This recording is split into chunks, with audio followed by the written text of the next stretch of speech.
Preparados? Estão prontos? Posso iniciar? Mando a história? Diário da Vingança. Diário de Dan. Eu deveria ter aberto isso aqui melhor. Querido diário, eu sei que parece loucura escrever tudo isso, mesmo sabendo que só eu lerei essas palavras. Ultimamente eu não tenho tido boas noites de sono e o cansaço já me consome. Eu sei que o que está acontecendo comigo... Eu deveria tentar fazer algo, mas nada adiantaria. Aquilo está gravado na minha memória. Eu vou tentar esquecer o que aconteceu, mesmo que isso signifique esquivar de pensar no assunto. 2/7/1989, manhã. Eu não consegui dormir direito essa noite. A imagem dela ficou queimada na minha retina. E, desta vez, eu queria que ela fosse embora. Ouso dizer que a culpa não foi minha. Eu tive que fazer. Olha só pra mim, prestes a desabafar pra um diário. Que eu tô achando que eu sou? Mas enfim, apesar disso, tento manter as aparências. E curiosamente, meu dia hoje ele até que foi excelente. 2/7/1989, noite. É estranho, eu já não consigo diferenciar meus pensamentos da realidade. Hoje, por exemplo, ouvi uma música. Ou será que aquilo vinha apenas da minha cabeça? Quero esquecer de tudo, mas minhas decisões passadas são tudo o que meu cérebro insiste em revisitar. Foi traumático. Acho que estou ficando paranoico. 3/7/1989. Não é curioso como o nosso cérebro funciona? Durante o dia, ele está sempre ativo. À noite, ele simplesmente desliga, por horas a fio. Se eu sonho? Sim, mas meus sonhos eles não passam de pensamentos vagando pela minha mente. Nem parece que já faz dias que eu não atinjo o sono REM. 4/7/1989. Estou com medo. Ontem à noite algo bateu na minha janela, mas não havia ninguém lá. As batidas começaram na cozinha, depois passaram pela sala e por fim chegaram ao meu quarto. Eu moro sozinho. Isso não é algo que costuma acontecer. Não foi o medo que me manteve acordado desta vez. 5/7/1989. Acho que ela saiu da minha memória. Não que eu tenha esquecido, mas ela literalmente saiu da minha cabeça. Para fora. Para a realidade. Esta noite os toques na janela chamaram a minha atenção. Olhei. O som vinha dali. E vi o rosto dela, sorrindo do lado de fora. Nunca mais eu vou esquecer como aqueles olhos, anormalmente redondos, ficaram presos nos meus. Não piscavam nem por um instante. 6/7/1989. Por enquanto, ela está do lado de fora, eu acho. Eu vou manter as portas fechadas, todas as janelas também. Ela quer se vingar do que eu fiz com ela. E é justo. Hoje, um carteiro bateu na minha porta. Eu mandei ele ir embora. Isso faz parte do plano dela. Claro que faz. Ela quer que eu abra. 7/7/1989. Ela está chutando a porta da frente, igual eu fiz. E o som de lâmina raspando, igual eu fiz com ela. 8/7/1997. De 87. Ela pressiona o rosto contra a janela, deixa a marca da pele cortada. Não para de me olhar, mas sempre pelos cantos. Silenciosa, sempre silenciosa. Eu tento ignorar, mas a janela continua lá. Ela aparece até de dia. Acho que é de dia. 9/7/1989 ou 8? Ela está aqui dentro. Droga! Entrou. O quarto está escuro, mas eu vejo. Os olhos redondos, sempre vejo. Agora eu sinto o cheiro. Ela tem cheiro de ferro. Ferro e cheiro de terra molhada, de coisa morta. Por que ela não acaba logo? Eu não fiz nada. Eu acho. 10/7 de... Eu não sei. Eu estou no armário escondido. Ela mexe no cobertor, procura por mim. Mexe mais uma vez, mais devagar. Espera. Agora ela olha direto pra cá. Os olhos lendo os meus pensamentos. Eu preciso ir. Eu dei uma bugada na data aqui que eu até travei e falei, ué, eu li errado? Ele colocou errado? Por que tá 1800?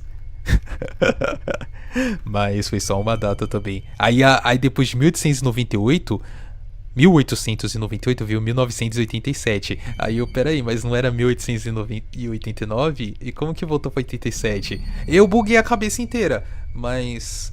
O que vocês acharam da história, chat?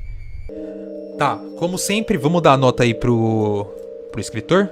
Qual nota vale a história dele? 7 de 10. Eu curti a história, daria uns 8,3. Da hora curti. A minha tá muito grande, Sky não aguenta ler, não aguento. Por favor, não mande uma gigante. 7 de 10. A lag, diga boa, me diga. 7, 8. Eu acho que tá por uns 8. Dê a visita inesperada. Deixa eu ver se for muito grande você me quebra. Calma aí. Ah, eu não dei a nota pro cara! Eu vou dar a nota. Eu acho que a gente pode dar um 8. Deixa eu ver. Visita inesperada. Não é muito grande não. Floresta. A imagem me remete a uma música mais... Talvez assim? Que música é mais floresta?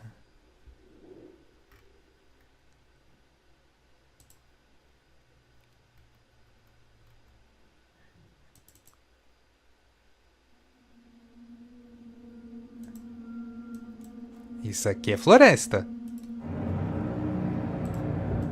Só que tá muito alto. Esse ritmozinho tá bom?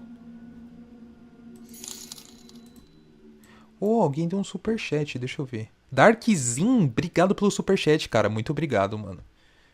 Acho que tá boa. Não tá ultrapassando minha voz? Vambora. A visita inesperada. Havia algo estranho no ar naquela noite. Ela não sabia dizer exatamente o que, mas sentia que algo terrível estava prestes a acontecer. Maria olhou para o céu noturno e viu a lua. Lua de lobisomem, seu pai diria. Mas isso não importava, seu pai já estava morto. E os lobisomens não passavam de uma crendice. Ela continuou tomando seu café, olhando fixamente para a mata onde brincara durante toda a sua infância, enquanto ouvia as corujas piando na escuridão da noite. Até que de repente, um grito. Maria então parou tudo o que estava fazendo e foi ver o que era. Já fazia tempo que ela morava sozinha naquele fim de mundo. Nunca ninguém havia gritado daquele jeito no meio da mata por ali. Ainda mais àquela hora da noite. Ela tinha que ver o que era. Então, pegou seu lampião e partiu atrás do autor da gritaria, até encontrar, no sopé de uma árvore, um homem ensanguentado pedindo ajuda. "O que aconteceu?" exclamou ela. "Eu não sei", disse o homem ofegante. "Alguma coisa me atacou." "O que te atacou? Uma onça? Um porco do mato?" "Eu não sei, moça. Só tinha uns zóio vermelho e parecia estar com fome." Maria, assustada com aquela situação, mas com pena do homem, resolveu levá-lo para sua casa. Se ele continuasse lá, com certeza pela manhã, estaria morto. Ela então o ajudou a se levantar, e os dois entraram para dentro da casinha simples. Ela então o deitou na cama e com uma agulha começou a costurar os ferimentos. "Como que você chama, moço?" "Meu nome é Zé. Eu não sou dessas bandas aqui, não." "Ah, prazer, Zé. Eu sou Maria. Deu pra ver que você não é daqui. Essa mata, essa hora, é algo bem perigoso." "Eu percebi. Eu sou um andarilho, sabe? Meu objetivo era ir lá da minha terra a pé pra Aparecida. Acho que acabei me perdendo." O senhor tá bem longe de Aparecida. E pelo visto vai ter que ficar aqui um tempo até sarar." E assim foi feito. Zé passou mais alguns dias na casa de Maria. E ao longo desses dias, eles foram se conhecendo, se aproximando. Se aproximaram até demais. Começaram um namoro. Eles pareciam felizes naquele cantinho do mundo. Zé ajudava Maria com os animais, e no final do dia, ela sempre lhe fazia um bolo de fubá. Nadavam no rio, de tarde e de noite faziam amor. Mas depois de tudo, ele ficava distante, olhando para a mata como se algo o chamasse. "Que foi, Zé? Tá olhando pro nada de novo?" "Eu não sei. Tem alguma coisa errada, morena. Eu tenho que ir pra algum lugar."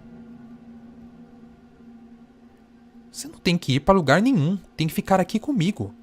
"Dorme, vai, homem. Deixa de bobagem." Ele fechou os olhos, mas não conseguiu dormir. Ficou rolando de um lado para o outro da cama, agitado. Alguma coisa o chamava para a floresta. Ele sentia. Desde o dia que chegou naquela fazenda isolada, a lua o chamava. Ele tinha que ir.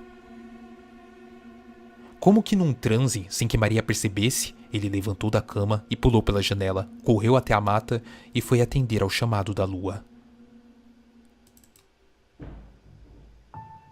Instante depois, Maria percebeu que o amado havia sumido e foi atrás dele. Pegou seu lampião e foi em direção à floresta escura. Zé! Zé!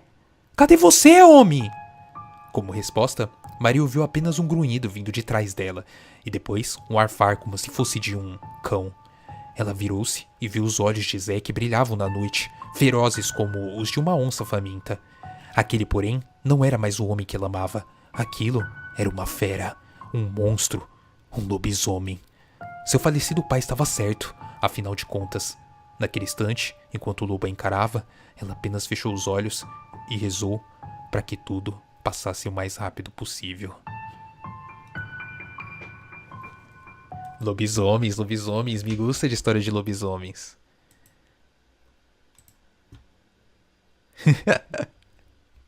Ô Zé! E aí, o que vocês acharam? Curtiram a história?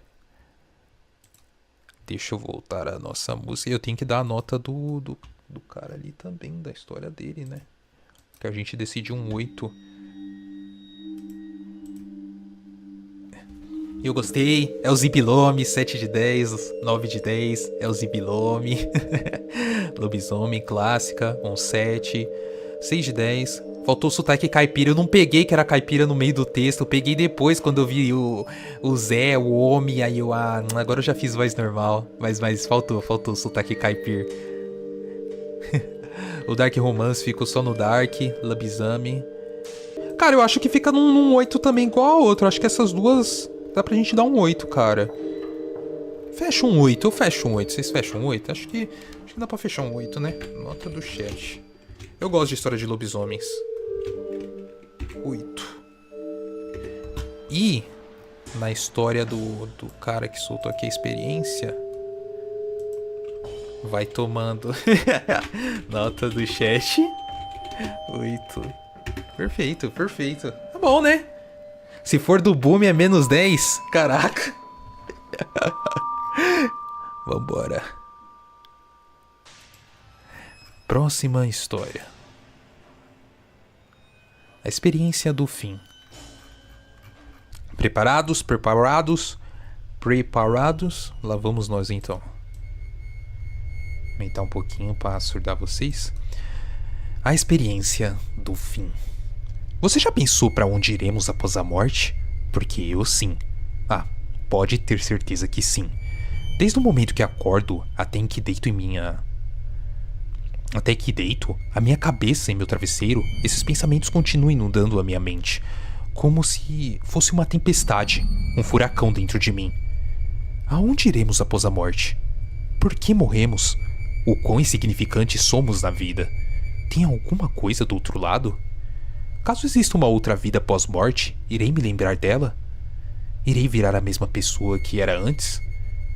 Temos medo do desconhecido, medo daquilo que sabemos que nunca irá ter uma resposta.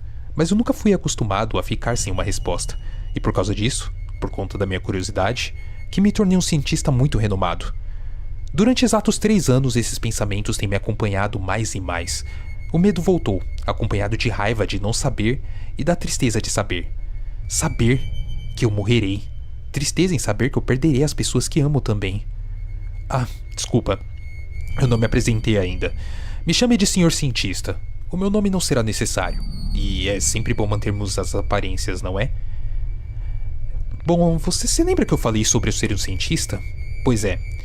Me especializei nisso e procuro pela resposta que comecei falando.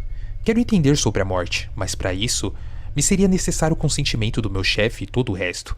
Eu até tentei conseguir, mas eles não permitiram.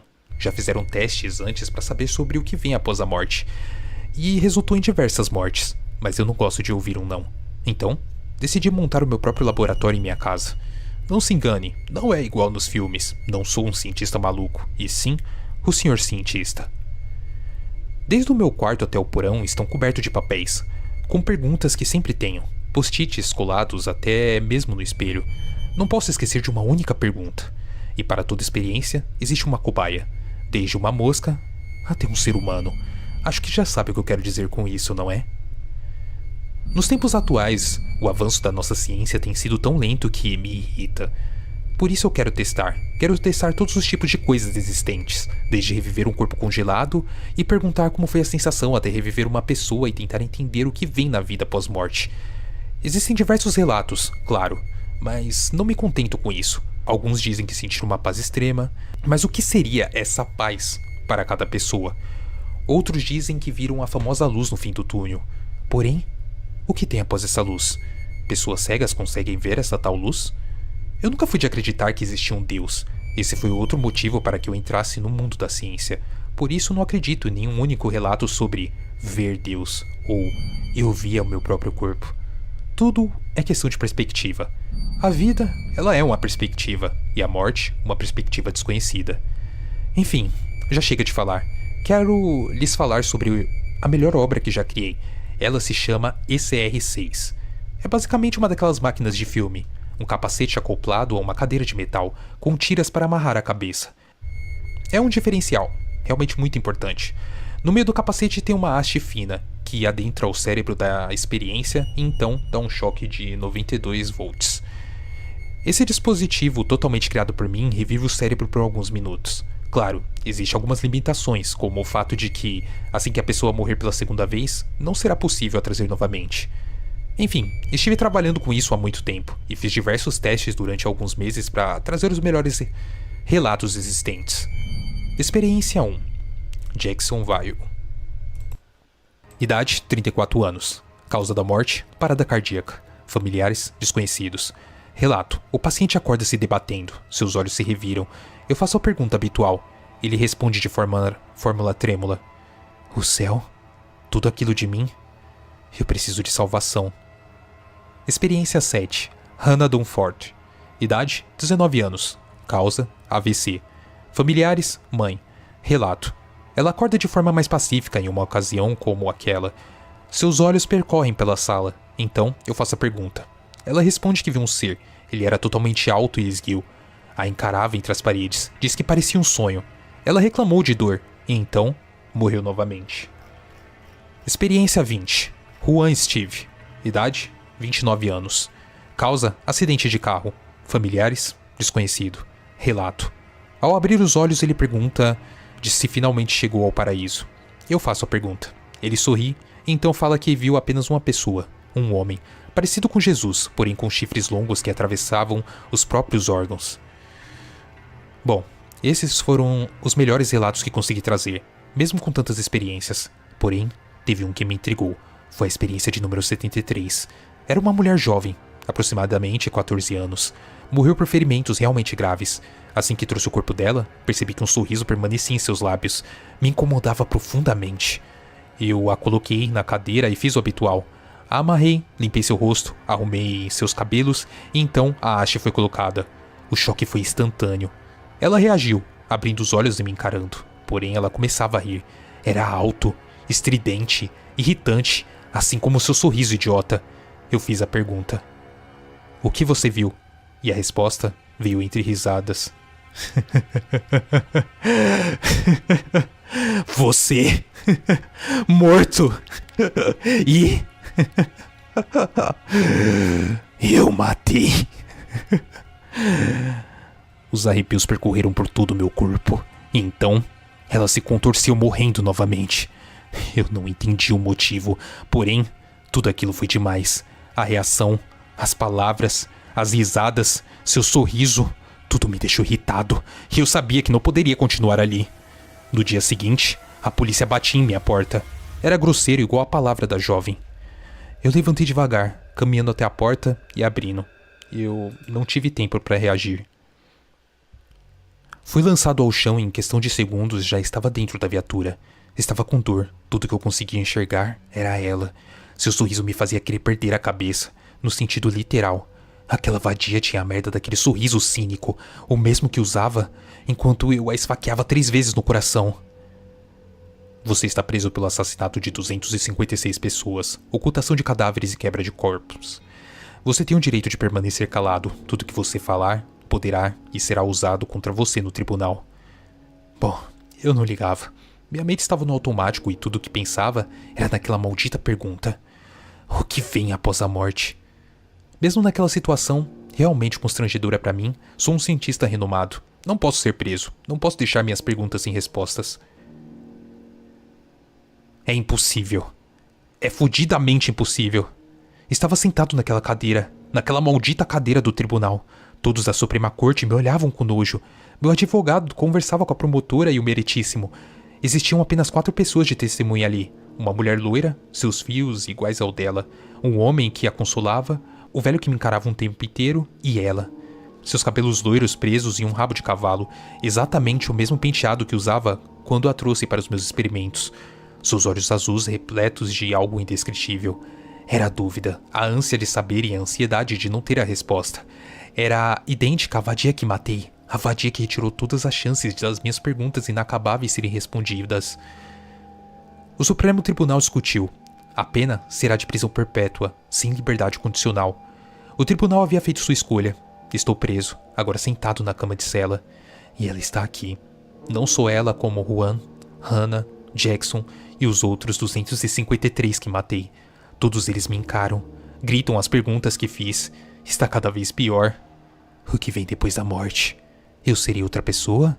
Poderei reviver algum dia? Quem sou eu? Eu preciso descobrir. E tem que ser agora. A minha mente está perto de explodir. As perguntas estão se intensificando e eu não aguentarei. A minha cabeça dói, mas não só por causa das perguntas, e sim pelo ato de estar jorrando sangue. A minha visão fica vermelha, e então... Dia 12 de agosto de 2025. Cientista preso após matar 256 pessoas se suicida dentro da cela, batendo a própria cabeça na parede de forma repetida. As vítimas agora finalmente terão paz. Uou! E aí, chat? O que vocês acharam?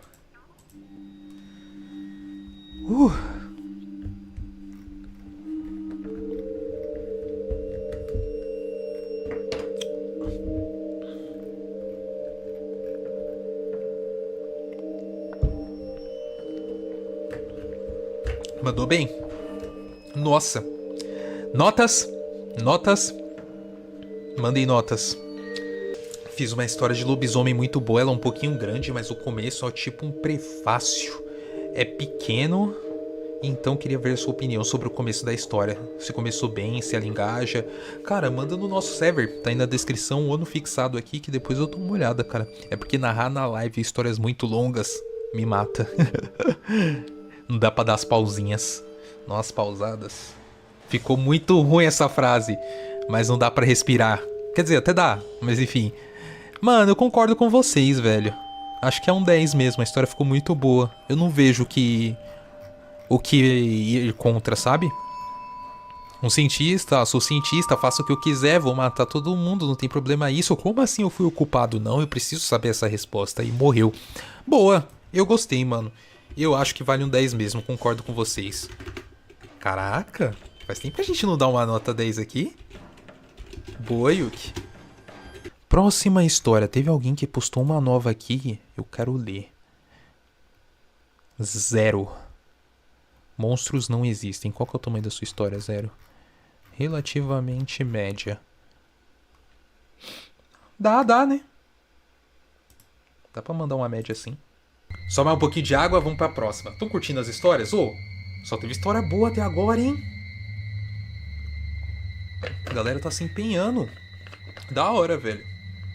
Próxima história. Monstros não existem. Eu sempre tive medo de florestas, principalmente da ideia de caminhar sozinho por uma. Mas se você é uma pessoa adulta, sabe que o trabalho muitas vezes nos força a encarar alguns dos nossos maiores medos. Tudo naquela noite me causava calafrios.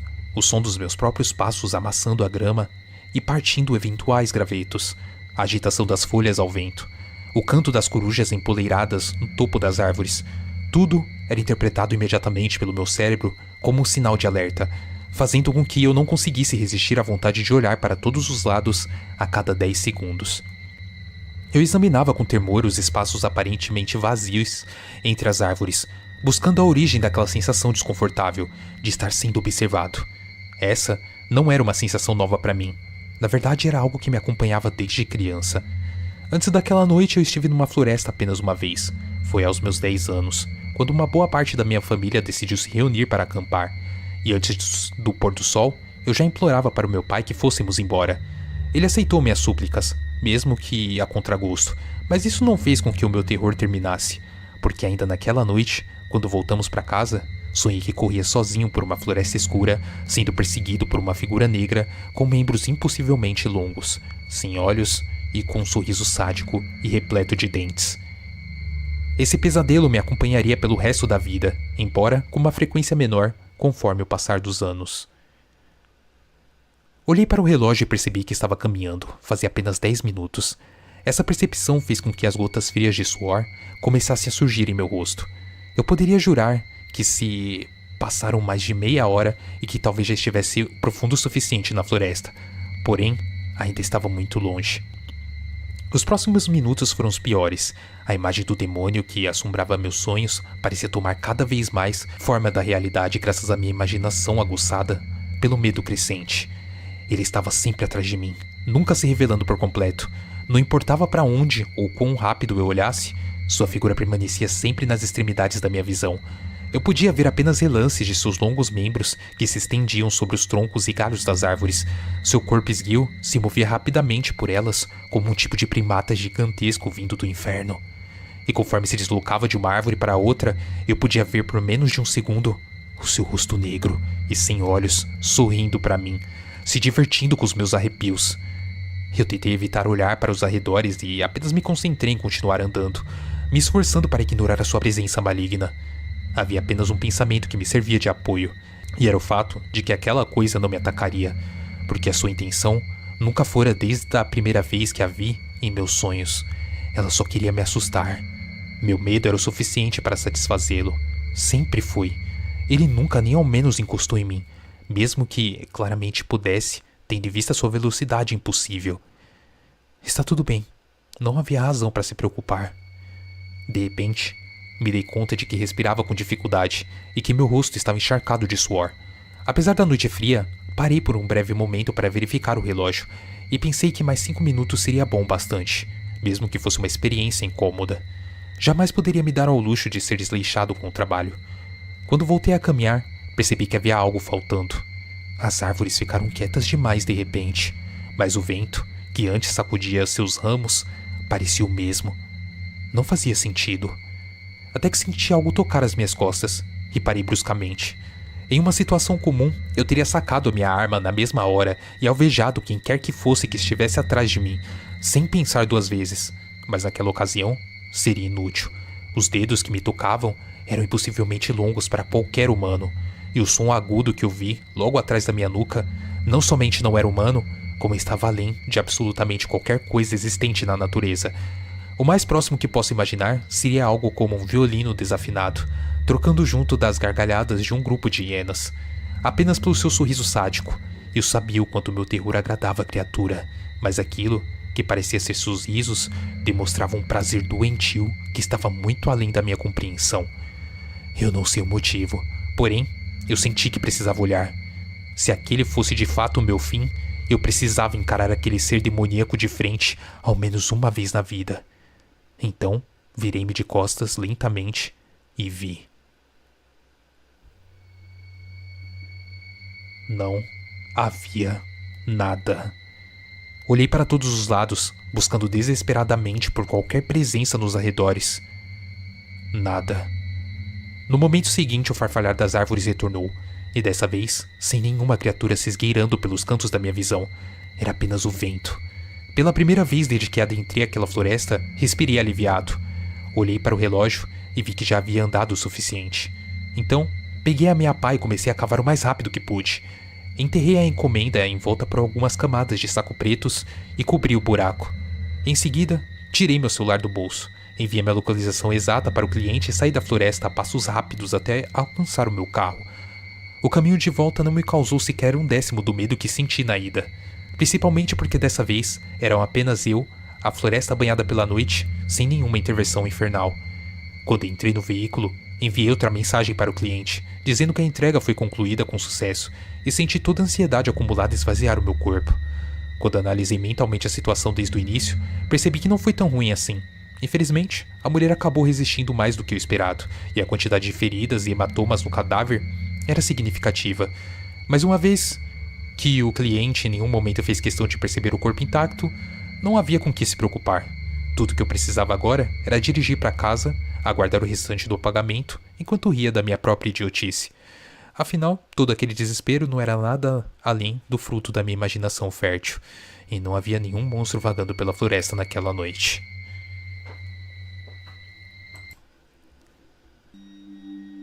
Pronto. E aí? Nota pra história. Monstros não existem.